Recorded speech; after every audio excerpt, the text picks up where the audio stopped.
Siliwangi heran melihat kakek tua itu bisa berjalan di atas air dan berjalan di atas rumputan yang kering.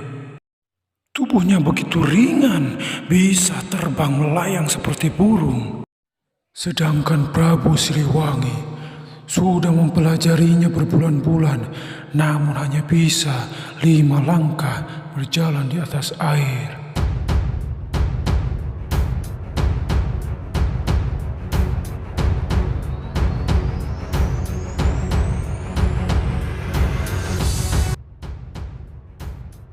Sahabat Wagram Media yang berbahagia, kali ini Wagram Media akan menceritakan tentang bagaimana Prabu Siliwangi mendapatkan ilmu napak sancang. Kita sering mendengar bahwa Prabu Siliwangi terkenal mempunyai ajian napak sancang yang sangat sakti. Ajian itu adalah ajian meringankan badan. Namun, tidak banyak yang membahas asal-usul ajian itu. Asal-usul bagaimana Prabu Siliwangi mendapatkan ajian mahasakti itu. Maka, inilah kisahnya. Seperti yang kita tahu, Prabu Siliwangi sangat gemar berkelana mengelilingi tanah Pasundan untuk mencari pengalaman. Di suatu hari, Prabu Siliwangi dengan temannya sedang belajar ilmu kanuragan di tepi danau dan disaksikan oleh ayahandanya, yaitu Prabu Dewaniskala.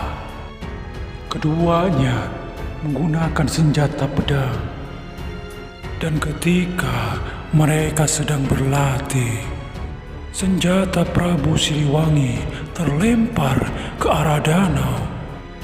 Lalu ayahandanya dengan kesaktiannya langsung bergegas mengambil pedang Prabu Siliwangi sebelum tenggelam. Prabu Siliwangi heran mengapa ayahandanya tidak tenggelam dan bisa mengapung di atas air. Ketika Prabu Niskala memberikan pedangnya kembali kepada Prabu Siliwangi, "Wahai ayahanda, mengapa kau bisa terapung di atas air?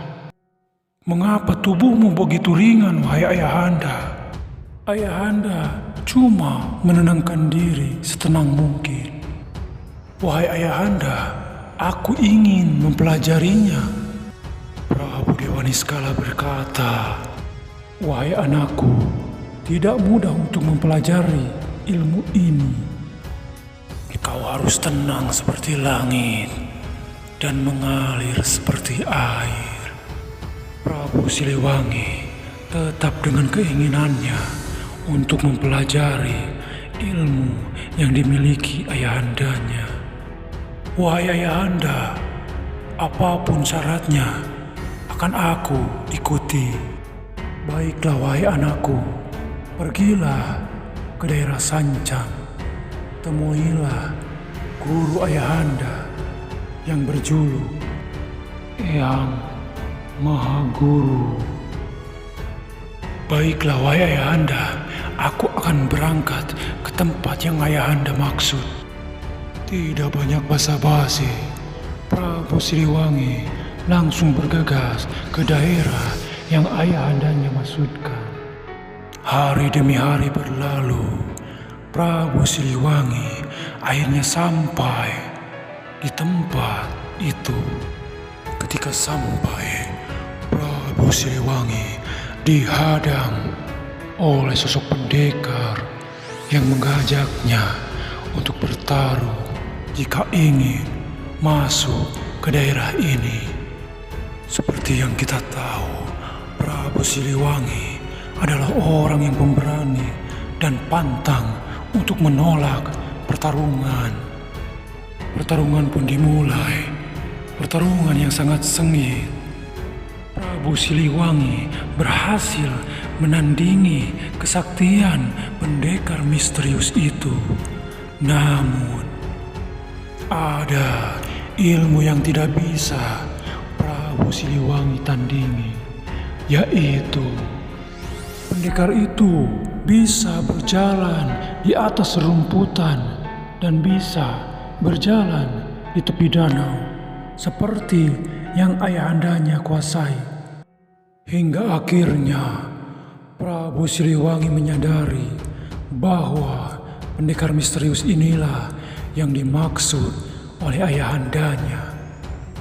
Prabu Siliwangi menghampiri pendekar itu dan bertekuk di hadapannya sambil mengatakan, "Wahai Eyang Mahaguru, ajarilah aku ilmu meringankan badan seperti yang kau tampilkan tadi." Pendekar itu berkata, "Kenapa kau tahu bahwa namaku Eyang Mahaguru?" Prabu Siliwangi pun menjawab, "Aku adalah Jayadewata. Aku diutus oleh ayahandaku, Prabu Dewa Niskala." Mendengar nama Dewa Niskala, pendekar itu pun, "Apakah kau anak dari murid kesayanganku, yaitu Raja Agung Dewa Niskala?" "Iya, Eyang Mahaguru. Dewa Niskala itu ayahku dan aku diutus olehnya untuk mempelajari ilmu kepadamu." Pendekar tua itu berkata, "Pantas ilmu kanuraganmu begitu tinggi seperti ayahmu."